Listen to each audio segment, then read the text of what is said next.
Bismillahirrahmanirrahim. Assalamualaikum warahmatullahi wabarakatuh. Berjumpa kembali bersama saya, Zomare, di video Tanya Jawab bareng Kang Ray, bagian ketiga.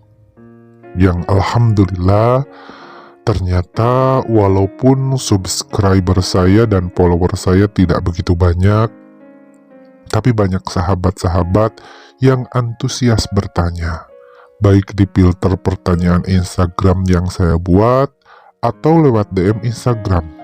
Bahkan melalui inbox Facebook juga ada beberapa. Tapi untuk kali ini, saya akan menjawabnya yang di Instagram dulu. Terima kasih banyak sahabat-sahabat yang meluangkan waktunya untuk menuliskan pertanyaan, baik itu yang bersifat pertanyaan-pertanyaan positif, ataupun ada beberapa yang sebenarnya tidak begitu baik untuk di-up. Tapi itulah bagian indahnya. Ada yang pro, tentu ada yang kontra.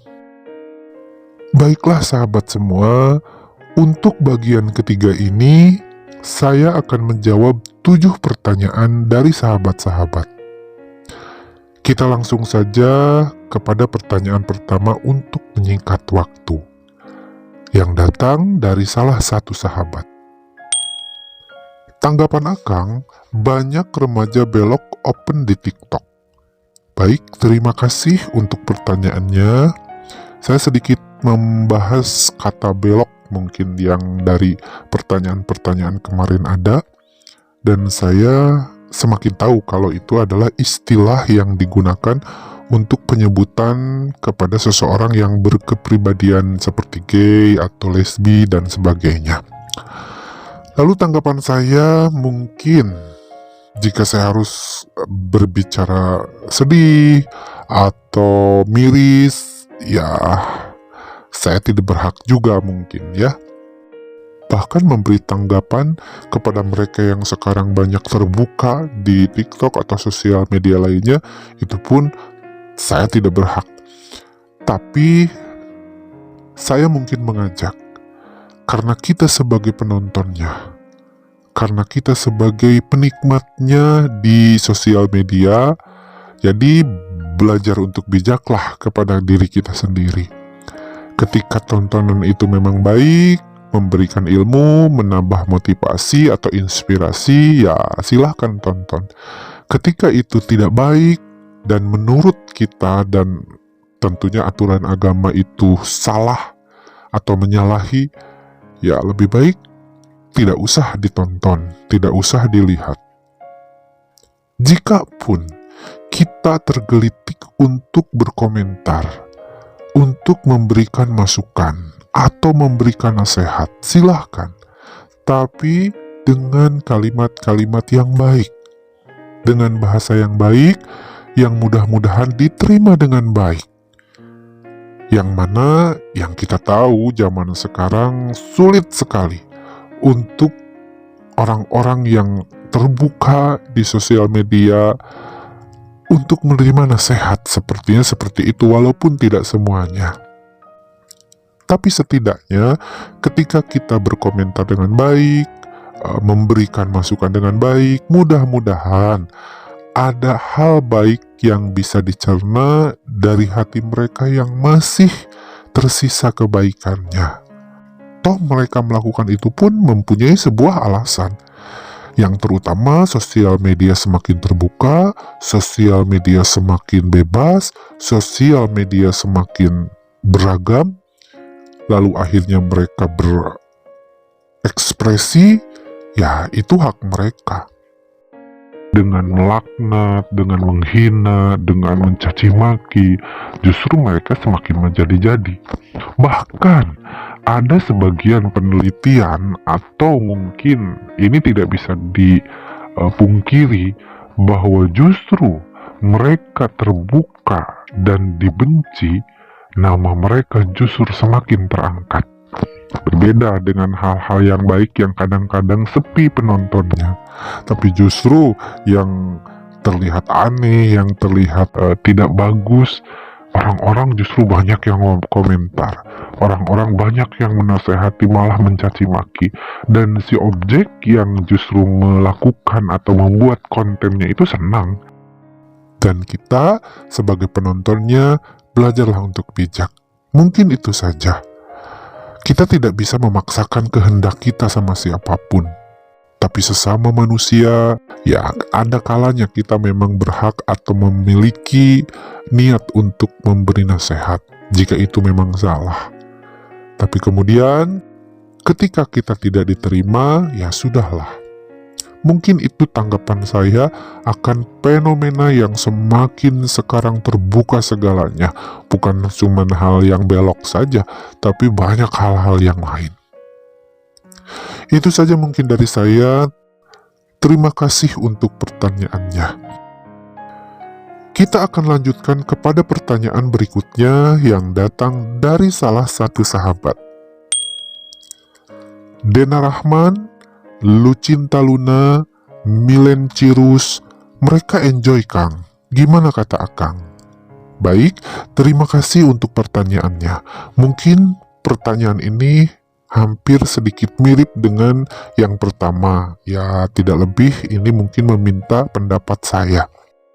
Tetapi kalau sahabat mengizinkan, dari 3 nama ini 2 orang yang saya tahu, yaitu Lucinta Luna dan Milen Cirus. Dena Rahman juga tahu, tapi mungkin saya tidak mengetahui lebih panjang, lebih lanjut. Kalau Lucinta Luna sama Milen Cirus ini kan luar biasa di media sosial dan saya sempat sering lihat gitu.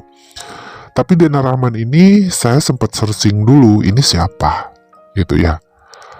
Dan yang mengagetkan, yang mengejutkan saya bahwa Dena Rahman ini masa kecilnya adalah seseorang yang saya kagumi ketika masih jadi artis cilik.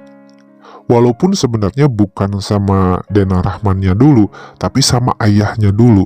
Ayahnya yaitu, kalau saya tidak salah, yaitu Acan Rahman, seorang koreografer penari para artis.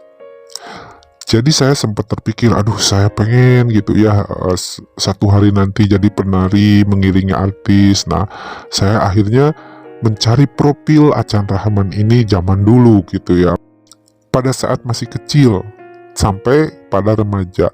Dan saya menemukan profil Acan Rahman ini di salah satu tabloid zaman dulu. Dan saya tahu bahwa Acan Rahman ini memiliki anak, yaitu Renaldi. Nah, akhirnya saya menyukainya dan saya mengidolakannya lah gitu. Zaman dulu saya suka dia cakep, lucu, dan pintar bernyanyi, dan sebagainya. Akhirnya iseng-iseng saya menulis surat, ya mengatakan kalau saya ngefans dan sebagainya, bla bla bla bla bla. 2 minggu kemudian, saya tidak menyangkanya kalau saya mendapat balasan, yang ternyata isinya adalah postcard yang ada fotonya, dimana fotonya yaitu Renaldi dengan nama besarnya. Terus di belakangnya juga ada tanda tangan langsung, yang saya seneng lah zaman dulu. Saya akan post di sini, mudah-mudahan diizinkan. Kalau mudah-mudahan satu saat Dena Rahman ini nonton, ya saya jadi bagian pes zaman dulu. Nah, kembali kepada pertanyaan. Jadi Dena Rahman, Lucinta Luna, dan Milen Cirus ini ya kita pada tahu semuanya bahwa mereka adalah selebriti yang transgender atau transpuan. Kalau saya dipinta pendapatnya gimana menurut Akang? Ya kita lihat, mereka katanya kan enjoy dengan pilihan mereka.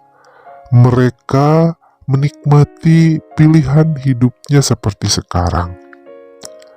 Lalu kita tanya kepada diri kita, apa yang membuat kita enjoy? Mengurusi hidup orang? Ya tidak, tentu tidak. Jadi kita enjoy dengan apa yang kita punya.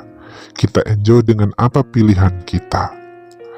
Ketika pun kita memang merasa risih, merasa menganggap pilihan mereka itu salah, melanggar kodrat, atau melanggar aturan agama, ya silakan.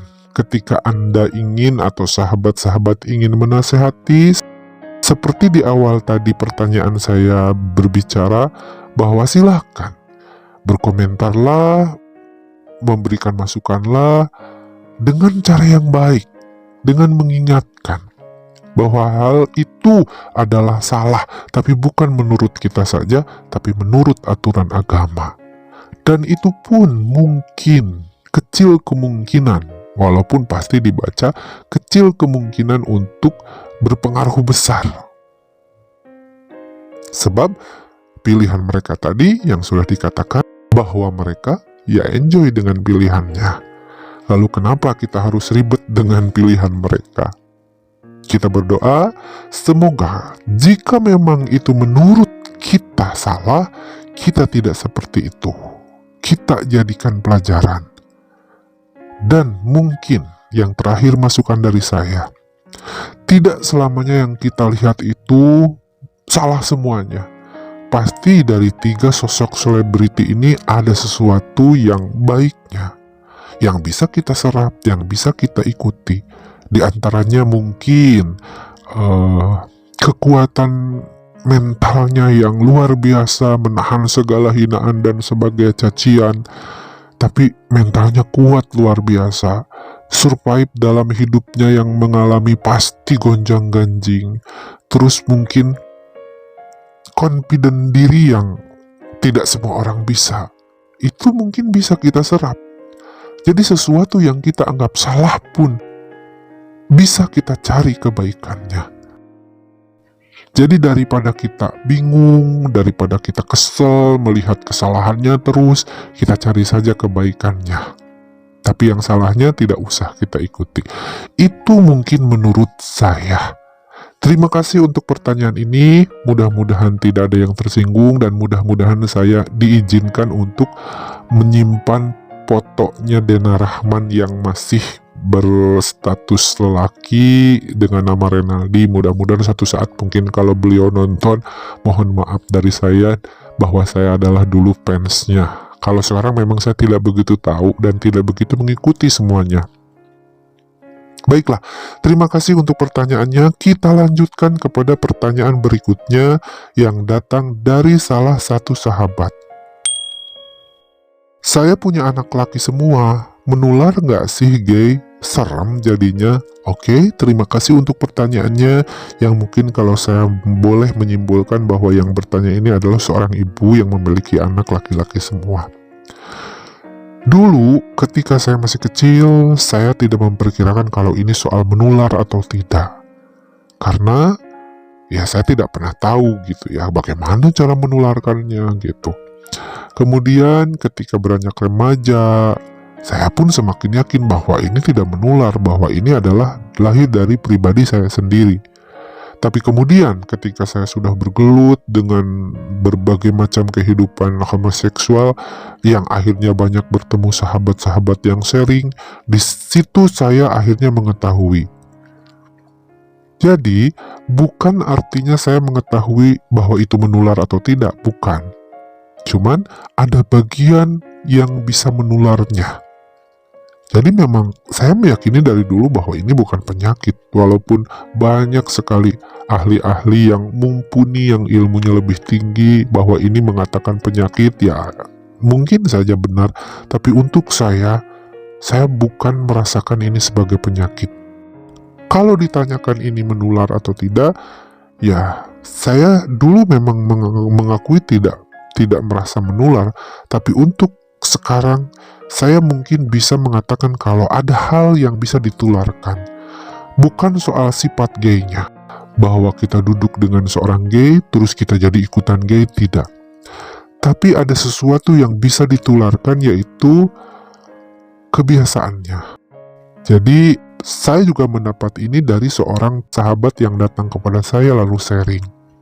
Jadi beliau mengatakan, Dulu ketika SMP dia mencintai perempuan, punya pacar perempuan, lebih tertarik kepada perempuan. Tapi kemudian dalam pergaulan kehidupannya bareng-bareng dengan laki-laki, katanya berjumlah 10 orang, jadi sering main futsal, sering main bola, berenang di sungai atau berenang bareng-bareng, mandi bareng-bareng. Bahkan satu saat mereka mempunyai acara nonton bareng main bola malam.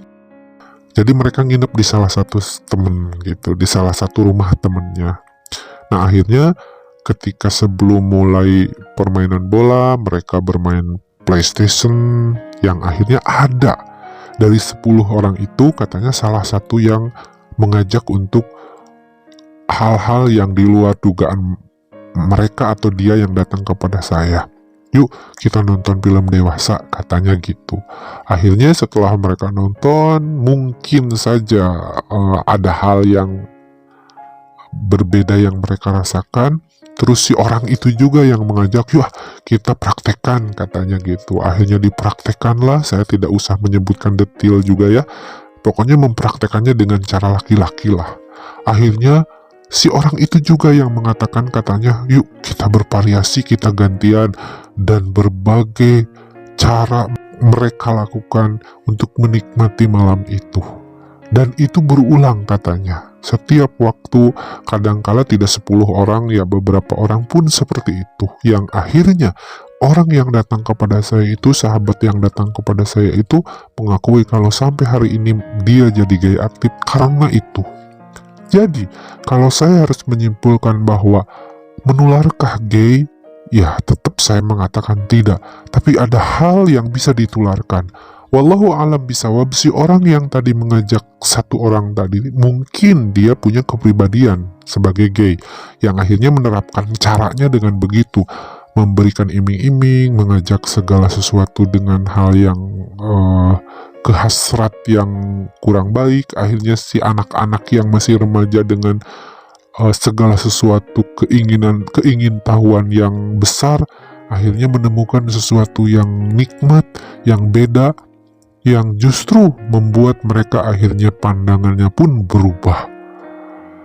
Walau alam, saya tidak pernah tahu bahwa semuanya berubah atau tidak, tapi yang datang kepada saya itu mengatakan kalau dia sampai hari ini jadi menikmati sebagai gay, walaupun dia tetap menyukai perempuan, tapi dengan laki-laki jadi prioritas utama. Benar atau salah saya tidak pernah tahu.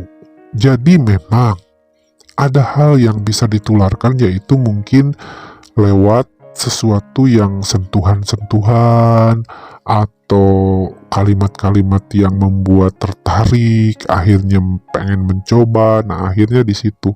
Jadi mungkin untuk yang bertanya ini, mudah-mudahan anak ibu semuanya dijaga oleh Allah Subhanahu wa Ta'ala, tidak ada yang macam-macam. Tapi kalau untuk dikatakan menular seperti flu, penyakit-penyakit yang bisa menular karena bersin saja langsung menular, itu tidak bisa. Tapi harus melalui proses yang cukup lumayan panjang, atau adaptasinya yang bisa membuat doktrin-doktrin itu masuk, mungkin melalui itu. Tapi saya meyakini tidak menular artinya bahwa saya sebagai orang yang memiliki kepribadian gay, terus akhirnya dia juga sama persis seperti saya, tidak.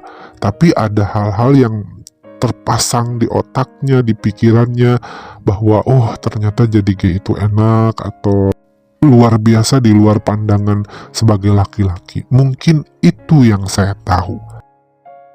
Jadi itu saja mungkin dari saya. Terima kasih atas pertanyaannya. Kita lanjutkan ke pertanyaan yang berikutnya yang datang dari salah satu sahabat. Yang ini mungkin pertanyaan hampir sama dengan yang barusan, cuman memang ada hal yang lain. Katanya gay gak selalu melambai ya Kang? Bisa gak Akang sebutkan ciri-cirinya? Biar hati-hati saja.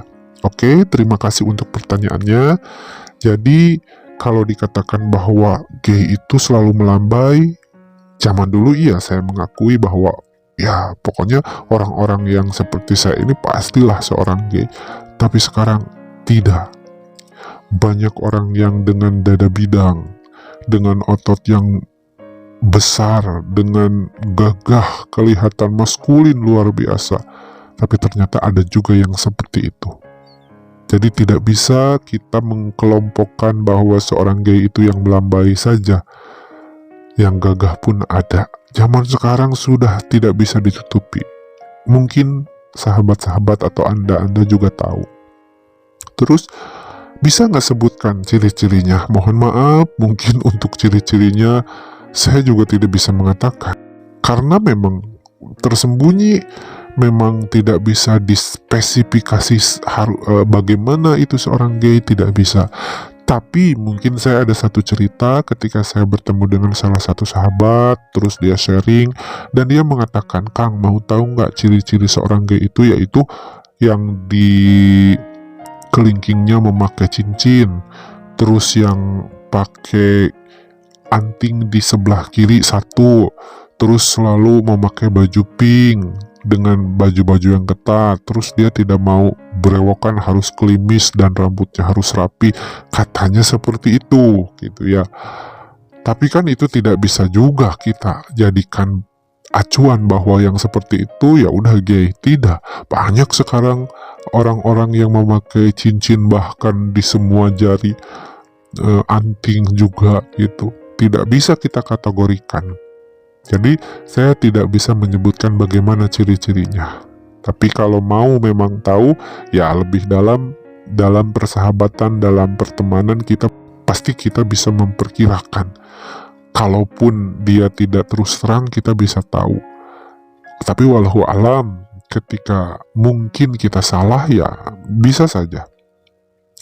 Terus supaya bisa berhati-hati, ya insya Allah sih sebenarnya tidak semua gay, tidak semua orang yang berkepribadian gay itu adalah jahat, tidak. Pasti ada hal-hal yang baiknya, ada hal-hal yang bisa kita ambil hikmah baiknya, dan tidak semua orang yang berkepribadian gay itu memiliki sifat yang jahat. Bahkan tidak kurang yang tersakiti, yang kena bully dan sebagainya. Dan hadirnya nilai jelek dari seorang gay itu ya dari hasil kesakitan hati biasanya. Terus gembar-gembor di media juga bahwa pembunuh seorang kekasih sesama jenis yaitu seorang gay dan bla bla bla. Terus ada yang menguburkan mayat banyak yaitu seorang gay gitu. Dan berbagai banyak berita. Jadi akhirnya terkelompokkanlah bahwa yang berkepribadian gay itu jahat, padahal sebenarnya tidak. Berhati-hati boleh, tapi berprasangka jahat, ya mudah-mudahan tidak. Itu mungkin jawaban dari saya. Terima kasih untuk pertanyaannya, mudah-mudahan memuaskan. Kita lanjutkan kepada pertanyaan berikutnya yang datang dari salah satu sahabat yang mungkin ini saya dikatakan di awal. Tidak semuanya orang yang mendengarkan saya, yang membaca buku saya, menyukai saya. Ada yang pro, tentu ada yang kontra. Tapi insya Allah saya terima dengan senang hati. Salah satunya tulisan yang ditulis oleh salah satu sahabat ini. Gak usah jadi pahlawan. Lu gak akan bisa ngerubah gay yang sudah nentuin hidupnya. Lu siapa? Mungkin ini pertanyaannya, lu siapa atau kamu siapa, mungkin gitu ya. Terus ada kata terakhirnya, ya kita tidak usah bahas lah ya, mudah-mudahan. Oke, terima kasih untuk tulisannya yang sudah nulis ini.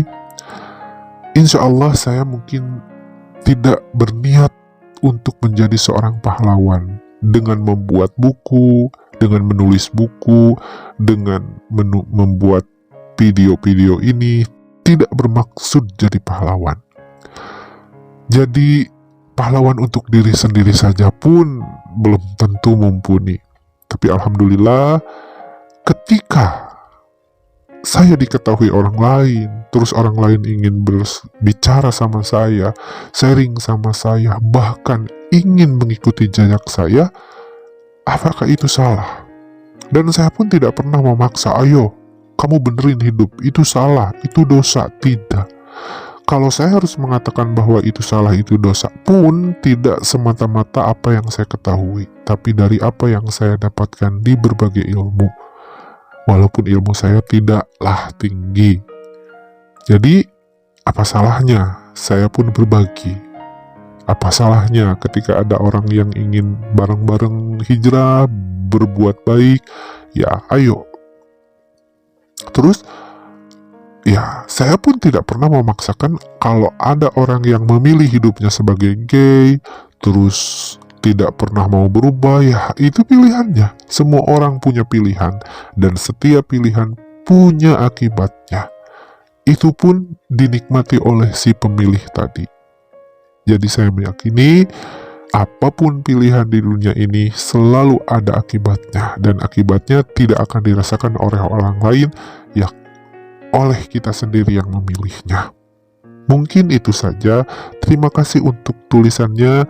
Lalu di sini ada kalimat terakhir, "Lu siapa? Saya bukan siapa-siapa. Saya hanya manusia biasa yang penuh dosa, yang penuh kesalahan, yang banyak sekali kekurangan di dalam diri saya. Dan dengan begini saya berniat bahwa ketika ibadah saya yang jelek, ibadah kewajiban saya yang tidak sempurna, semoga saja, ini harapan saya sebagai manusia, ketika saya memilih jalan yang terbaik, yang menurut Allah Subhanahu wa Ta'ala baik, mudah-mudahan, walaupun benar-benar godaannya berat, walaupun benar-benar hebat segala macam permasalahannya, tapi saya tetap tegar di jalan Allah. Semoga saya istiqomah, dan harapan saya kembali tadi, semoga saja saya juga berhak menjadi seorang calon pengisi surganya Allah Subhanahu wa Ta'ala. Amin. Itu saja niat saya. Terima kasih untuk tulisannya. Kita lanjut kepada pertanyaan berikutnya. Kang, katanya Tuhan gak iseng, tapi kenapa ciptain gay, lesbi, homo? Oke, terima kasih untuk pertanyaannya. Jika bertanya hal ini, saya mungkin sedikit menggali lagi. Saya mempunyai buku yang saya tulis dengan judul Tuhan Tidak Pernah Iseng. Bahkan sekarang saya pakai untuk Facebook saya, untuk YouTube saya. Itu semua hasil dari pertanyaan seperti ini. Kenapa Tuhan menciptakan saya seperti ini? Kenapa mesti saya? Kenapa begitu tidak adilnya Tuhan kepada saya? Dan akhirnya saya menemukan semua jawaban itu, bahwa Tuhan tidaklah iseng menciptakan saya. Dan saya yakin Tuhan tahu saya kuat. Allah tahu bahwa saya bisa menjalaninya. Dan mungkin Allah Maha mengetahui orang-orang yang diuji dengan berbagai macam permasalahan. Allah ingin melihat makhluk mana yang terbaik, yang mengikuti apa yang kata Allah baik. Jadi saya pun mungkin mengatakan bahwa tidaklah iseng Allah menciptakan saya. Selain Allah ingin tahu bahwa saya melanggar atau tidak, saya berontak atau tidak. Ya, saya sempat dulu berontak karena tidak pernah mengetahui harus bagaimana. Banyak pertanyaan di dalam hati saya, dan kini saya tahu bahwa ini adalah bagian ujian dari Allah untuk saya, dan saya menjalaninya dengan ikhlas. Mudah-mudahan ada kebaikan untuk saya nanti. Dan kalau harus ditanya lagi, ketika ada yang tanya kenapa harus diciptain gay, lesbi, homo, kita juga harus bertanya kenapa diciptain anjing, babi, minuman-minuman, maksudnya obat-obatan terlarang atau bahan-bahan obat terlarang, bahkan penyakit ataupun bakteri. Untuk apa? Kalau kita sebagai manusia ciptakan yang baik-baik saja. Justru dengan diciptakannya hal demikian, Allah ingin tahu makhluk mana yang Allah ciptakan yang bisa berpikir, yang bisa mengikuti apa yang Allah mau. Dan siap diuji. Mungkin itu jawaban saya. Mohon maaf jika memang tidak mumpuni jawaban saya, tapi seperti itulah adanya. Terima kasih untuk pertanyaannya. Kita lanjutkan kepada pertanyaan berikutnya yang mungkin ini adalah pertanyaan terakhir dari salah satu sahabat. Cobaan tersebut kan dianggap aib di masyarakat. Pernah merasa down kenapa kok diberi cobaan itu? Solusi bangkit. Oke, terima kasih untuk pertanyaannya. Jadi di sini ada dua pertanyaan. Pernah merasa down karena diberi cobaan itu? Jelas. Tapi yang paling pertama tadi bahwa ini adalah aib di masyarakat. Benar sekali. Zaman dulu apalagi, walaupun tidak ada istilah gay, homo dan sebagainya, cuman ada banci, ada waria, wadam dulu gitu ya disebutnya. Malah saya sering sekali dihina seperti itu. Ia merasa aib untuk keluarga. Malah saya ceritakan juga di video bahwa keluarga saya merasa risih gitu memiliki saya mungkin. Tapi kemudian tidak hanya hal ini saja yang merupakan aib. Zaman dulu kan ada seorang perempuan yang hamil di luar nikah, itu aib yang luar biasa besarnya. Atau ada yang mengadakan pernikahan ternyata tidak jadi karena pengantinnya kabur dan sebagainya, itu aib luar biasa dan berbagai macam. Nah, termasuk mungkin hal tabu ini zaman dulu memang sangatlah aib yang sangat sensitif, sampai hari ini juga sensitif, tapi sekarang lebih terbuka. Lalu pernah down karena kenapa harus dibuat seperti ini? Jelas seperti tadi di pertanyaan sebelum ini saya jawab bahwa berbagai pertanyaan, kenapa saya harus saya yang begini? Apa salah saya? Kok saya yang begini? Apa salah saya diciptakan seperti ini? Bahkan saya lebih memilih untuk tidak dilahirkan daripada diciptakan seperti ini. Jelas banyak sekali pertanyaan. Sampai saya membenci Allah, sampai saya memusuhinya. Saya tidak mau melaksanakan segala rupa macam ibadah. Benar-benar saya tinggalkan dan saya sekalian aja pacaran sesama jenis. Itu sebagai pemberontakan. Tapi apa yang saya dapat? Kepusingan setiap waktu, kegoncangan batin yang tidak ada jawabnya. Tidak ada pegangan untuk bagaimana seharusnya saya hidup. Semakin jauh dari Tuhan, bahkan semakin jauh jawaban-jawaban itu. Akhirnya, jawaban untuk yang terakhir, solusi bangkit. Saya mendekatkan diri kepada Allah. Saya yakini Allah yang terbaik yang bisa menjawab hidup saya. Dan saya yakini Allah sayang kepada saya dengan menciptakan saya seperti ini. Itu saya akui. Dan jawaban pun semuanya hadir di kepala saya. Dan kalau mau memang saya ulas, ada satu waktu ketika saya bertanya dalam keadaan pasrah, ikhlas kepada Allah, saya menerima takdir seperti sekarang. Ada jawaban di kepala saya yang wallahu a'lam bishawab itu dari Allah atau tidak. Jadi seperti begini, kalau kamu sudah dibuat begini, terus kamu mau apa? Mau berontak? Mau marah? Silahkan. Tidak ada untungnya. Bahkan kamu akan semakin susah dalam hidupmu. Itu yang mungkin saya rasakan. Itu yang mungkin, itu pikiran saya. Tapi mudah-mudahan itu adalah dari Allah untuk saya. Dan saya meyakini, akhirnya untuk bangkit diri saya dekatkan diri kepada Allah, saya berdoa, dan saya yakini ini adalah variasi ujian Allah untuk makhluknya yang siap bertahan akan bernilai baik. Mudah-mudahan seperti itu yang saya jalani sampai hari ini. Semoga Allah meridhoi dan semoga Allah merestui segala macam apa yang saya lakukan sekarang. Ini benar-benar untuk Allah Subhanahu wa Ta'ala, dan saya siap bertahan. Mudah-mudahan sampai akhir nanti istiqomah di jalannya. Mohon doanya dari Anda semua, dari sahabat-sahabat semua. Itu mungkin dari saya. Mohon maaf jika jawabannya tidak memuaskan. Dan ini adalah pertanyaan terakhir. Kita lanjutkan di video berikutnya yang masih ada pertanyaan di inbox dan di Twitter. Mudah-mudahan sahabat semua memaklumi segala jawaban saya. Terima kasih, dan terima kasih. Assalamualaikum warahmatullahi wabarakatuh.